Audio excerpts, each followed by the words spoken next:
હવે આગળ વાત કરીએ તો ગણેશ મહોત્સવમાં સરકાર દ્વારા પર્યાવરણ જાળવવા માટે ઇકો ફ્રેન્ડલી પ્રતિમા બનાવવા અપીલ।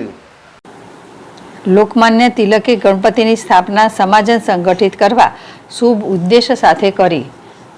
મહારાષ્ટ્ર બાદ નવસારીમાં સૌથી વધુ રંગેચંગે ગણેશ ઉત્સવ ઉજવવામાં આવતો હોય છે, ત્યારે નવસારી શહેરમાં બંગાળી મૂર્તિકારો દ્વારા ઇકો ફ્રેન્ડલી માટીના ગણપતિ બનાવવામાં આવે છે।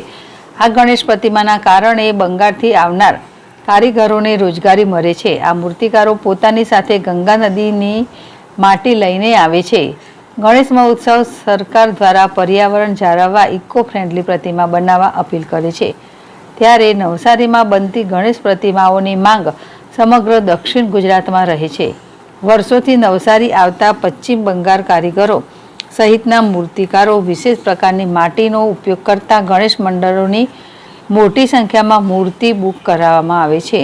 આ મૂર્તિકારો માટીમાંથી ફક્ત ઇકો ફ્રેન્ડલી પ્રતિમાનું જ નિર્માણ કરે છે, જેમાં રંગ પણ કુદરતી જ વાપરવામાં આવે છે। આ વખતે બજાર અને લોકોમાં ભારે ઉત્સાહ વચ્ચે મૂર્તિઓની માંગ વધુ જોવા મળી રહી છે। ઇકો ફ્રેન્ડલી પ્રતિમાની માંગ વધારો થયો છે। પ્રકૃતિની જતન સાથે ઉત્સવની ઉજવણી કરવા મોટી વાંસની લાકડીઓ, ઘાસ અને કુદરતી રંગનો ઉપયોગ કરી પ્રતિમાઓ બનાવવામાં આવે છે। ઇકો ફ્રેન્ડલી ગણપતિ વિસર્જનમાં પણ સરળ હોય છે। નદી કે દરિયામાં જળચર પ્રાણીઓને નુકસાન પહોંચાડશે નહીં।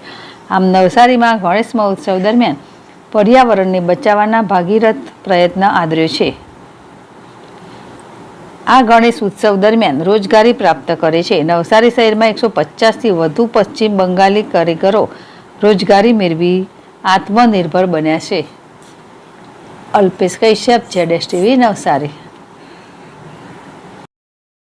नमस्कार, ये नवसारी वासी को नमस्कार मेरा और अभिनंदन।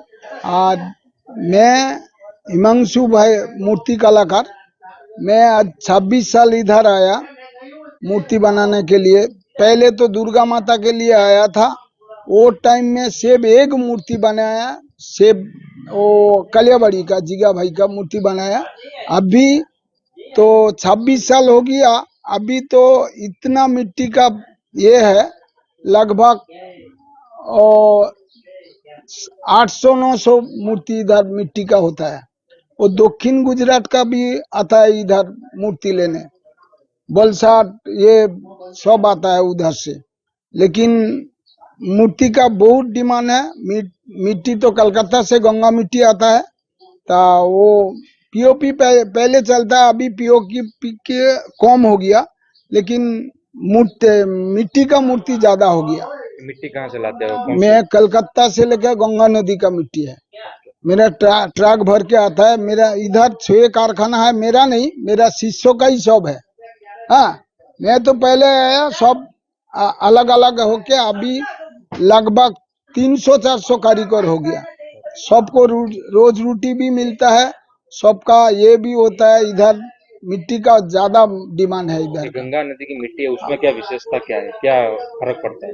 इधर वो गंगा नदी का मिट्टी में बहुत ये पॉलिश आता है, बहुत अच्छा होता है। जो जैसा बोलेगा ऐसा ही हो जाएगा वो नदी का मिट्टी।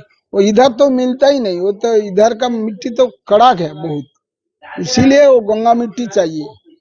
तो सब उधर से ही आता है, इधर तो नहीं मिलता है। अभी तो बहुत मिट्टी का बहुत ये है, इधर तो मिट्टी मिलता ही नहीं। गंगा मिट्टी कम पड़ जाएगा तो क्या करूँ। अभी तो मेरा 80-90 मूर्ति हो गया, अभी इतना डिमांड है, एक बोरी भी मिट्टी मेरे पास नहीं है। क्या करूँ, कहाँ वो मिट्टी सारा नहीं होगा ये। हाँ, મારું નામ જેનિશ પટેલ છે। હું વૈદ વલ્લો ગણેશ્વર મંડળ લાઇબ્રેરી પાસે છે ત્યાં રહું છું અને ત્યાંથી અમે ગણપતિ કરીએ છીએ। અમે આજે 17 વર્ષથી માટીની મૂર્તિ બનાવીએ છીએ ને પીઓપીમાં નથી બનાવતા, કારણ કે પીઓપીના લીધે પ્રદૂષણ બહુ થાય છે અને પ્રાણીઓને હાનિ થાય છે।